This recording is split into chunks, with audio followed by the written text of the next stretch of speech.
Well, today marks 1 year since the El Paso shooting where 23 people were killed and 23 others were injured in what has been described as the deadliest attack on Latinos in modern American history.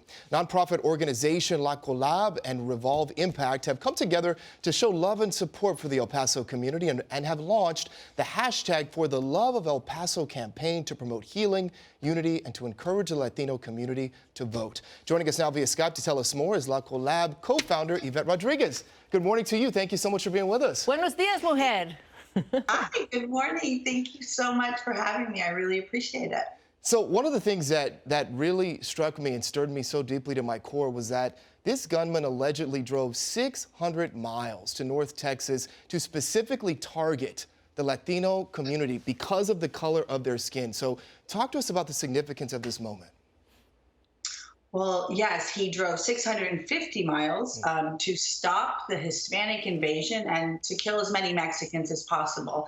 And I asked myself, where did he get these ideas from, right? How does someone come up with these ideas? And that's where we speak about our institutions, our educational system, and our media that are perpetuating these images, these stereotypical stories that are hurting our community. And go ahead. So, Yvette, I was just going to say, so for the Love of the El Paso campaign, what is the mission? You say to bring it to the people's attention, but also to get out the vote. Yes, well, you know, the entire country, well, the globe, we've gone through COVID, the Black Lives Matter movement, and you know, there's a lot of healing that needs to happen among all of us, people of color and our allies. And so the mission here is that we wanted to make sure that you never forget what happened in El Paso.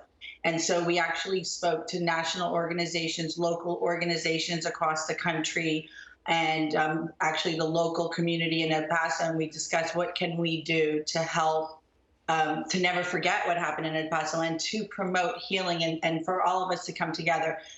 32 million Latinos will be eligible to vote this November. 75% of those are between the ages of 18 to 34. And so we have to make sure that we're engaged with this cohort and get them out to vote and make them care about the elections. And so it's a little bit of both. And one of the things that's very unique about the campaign is the engagement of the artist community. So talk to us about that. Well, we were so thrilled that Richard Cabrera, the actor, activist, and poet, he actually is from Los Angeles, but he has family in El Paso. So he, and I'm sure, hopefully you can share it with your audience, created this moving spoken word poem for El Paso for those victims. And just in general, this is very much a grassroots campaign. People from across the country are joining and promoting the content that was created. And so we're really, you know, obviously it's a sad day. But we just want to make sure that we never forget what happened on August 3rd, 2019, and that we all look forward towards November and what we can do to bring our nation together and vote. And you started, co-founded La Collab because of just distorted images and demonization of Latinos in media, and working with the mayor, Yvette, I know. How dangerous is it to demonize a community like that, and how does it impact policy that we're seeing today? Well, it's a good question, Giselle. It's very dangerous. Not only media and the perpetuating of stereotypical images, but also just the erasure across the board of Latinos and our contributions to this country. From when you go to school, you don't learn about your contribution as a Latino, and others don't learn about you.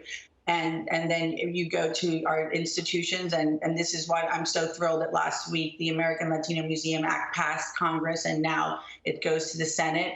It's for the first American Latino museum. It's important that people understand their history and their contributions, since they're being erased from our nation, but also so others see who we are and what our contributions are, and that we are Americans.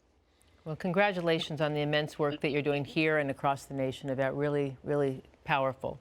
Thank you so much, Yvette. Thank you so much. Thanks for being with us. Immense work. Oh, no doubt Fantastic. about it. For more on the next generation of political activism, join La Collab today at 5:30 p.m. on Instagram for a live conversation with author and advocate Julissa Arce and actor and activist Stephen Garza.